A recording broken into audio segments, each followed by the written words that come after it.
Imagine you're part of a team, tasked with making one of the most important decisions of your life.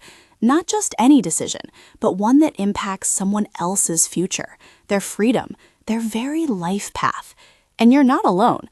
You're with 11 other people, each bringing their own perspectives, their own biases, their own life stories.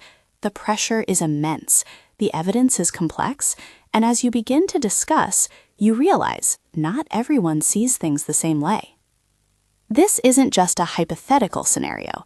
It's the reality inside a jury room, a crucible where justice is forged, or sometimes where it founders.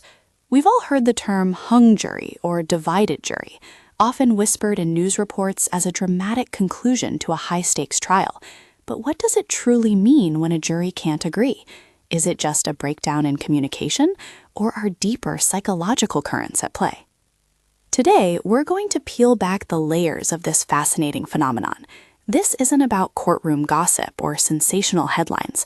It's about understanding the intricate psychological processes and group dynamics that lead to disagreements and potential deadlocks during jury deliberation.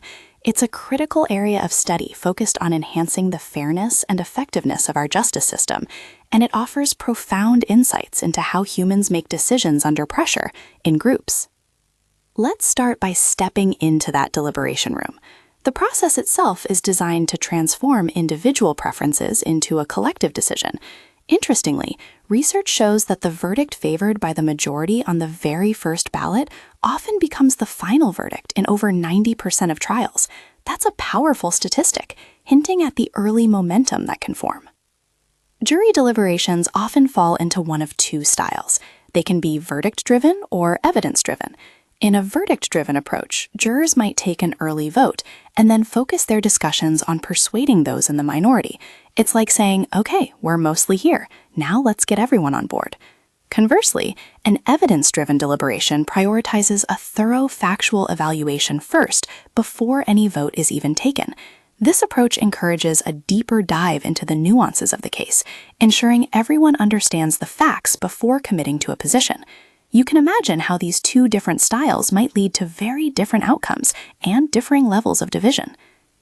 Juries, at their core, are small groups, and like any group, they're susceptible to a whole host of social psychological phenomenon.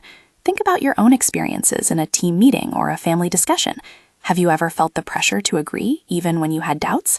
That's conformity at work. In a jury, this can escalate into something called groupthink, where the desire for consensus becomes so strong that it overrides critical evaluation. High group cohesiveness and a lack of diversity can unfortunately make juries more vulnerable to this kind of thinking. Then there's informational influence. This is where jurors might defer to those they perceive as more experienced or knowledgeable, perhaps someone with a legal background or a juror who articulates their points with particular conviction. While this can be helpful for structuring discussions, it also carries the risk of a single dominant voice swaying the group, regardless of the objective strength of their arguments. But it's not always the majority that dictates the outcome. Sometimes a determined minority can actually sway the majority. This minority influence is a powerful testament to the importance of careful, evidence-based deliberation. A well-reasoned argument, even from one or two people, can shift the entire group's perspective. However, it's a tough uphill battle, especially in smaller juries, where a minority member might have fewer allies to support their viewpoint. The composition of the jury itself plays a significant role. Diverse juries, meaning those with a broader range of backgrounds and perspectives, tend to deliberate longer, discuss more facts, make fewer factual errors, and consider more personal viewpoints, including the impact of race. This benefit of diversity is particularly strong when there's more than one person of color on the jury. In contrast, smaller juries, like 6 or 8 persons, often lack this crucial diversity, leading to shorter deliberations and potentially less representative decision-making. It's a bit like having a narrower lens through which to view a complex picture. Beyond group dynamics, each juror brings their own unique cognitive shortcuts and biases into the room. We all have them. They're an inherent part of how our brains process information. For jurors, these biases can be particularly impactful. For example, Pretrial bias refers to attitudes and beliefs formed even before the trial begins, perhaps from news reports or social media. These can subtly, or sometimes not so subtly, influence how a juror interprets evidence. Then there's confirmation bias, a tendency we all share to favor information that confirms our pre-existing beliefs while dismissing information that challenges them. Imagine a juror who already suspects the defendant based on a news report. They might unconsciously pay more attention to evidence that supports guilt and less to evidence that suggests innocence. This undermines true impartiality. The availability heuristic is another common shortcut. Jurors might judge the likelihood of an event based on how easily examples come to mind, giving undue weight to emotionally charged evidence simply because it's vivid and memorable. It's like seeing a dramatic car crash and then assuming car crashes are more common than they actually are. And consider hindsight bias, the tendency to view past events as more predictable than they actually were. This can be detrimental to a defendant, making it seem like they should have known or could have prevented a negative outcome, even if it wasn't clear at the time.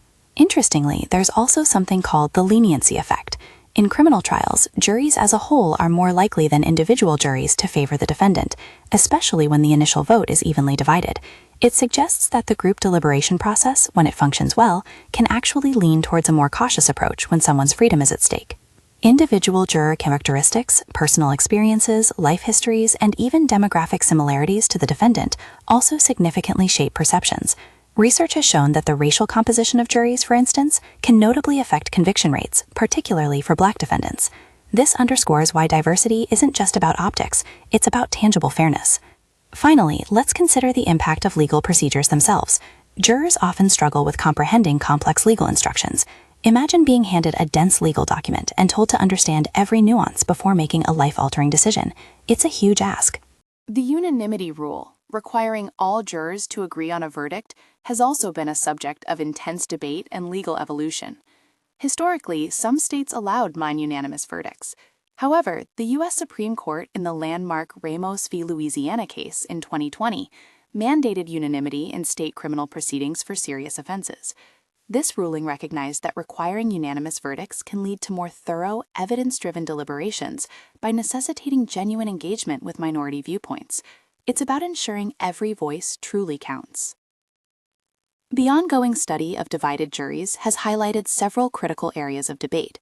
Is unanimity truly essential for thorough deliberation, or does it unduly pressure dissenting jurors? Does moving from a 12-person jury to a 6-person jury compromise diversity and deliberation quality? How effectively can we mitigate juror bias, despite efforts like voir dire, the jury selection process? And how do we ensure juries accurately comprehend complex legal instructions? These aren't easy questions, but they are crucial ones. Researchers like Harry Calvin Jr. and Hans Zeisel, whose seminal work The American Jury in 1966 profoundly shaped our understanding, along with legal bodies like the U.S. Supreme Court, continue to grapple with these complexities. The aim is always to refine and improve a system that relies so heavily on human judgment. The very existence of hung juries, while leading to mistrials and further proceedings, can sometimes be functionally better for a defendant than a conviction obtained under duress. It's a testament to the system's design to err on the side of caution when agreement cannot be reached freely and fairly. In essence, the divided jury is a powerful reflection of human psychology in action. It shows us how individual biases, group dynamics, social pressure, and even legal procedures all interact to shape outcomes that affect real lives. Understanding these dynamics is not just academic, it's fundamental to fostering a justice system that is truly fair, impartial, and effective. The ongoing research, legal rulings, and persistent controversies underscore a continuous effort to refine and improve this vital aspect of our justice system. The focus on enhancing jury diversity, mitigating cognitive biases, ensuring comprehensive juror comprehension, and critically evaluating procedural rules ensures that the psychological and legal facets of jury deliberation will remain a vibrant and crucial area of study and reform for years to come.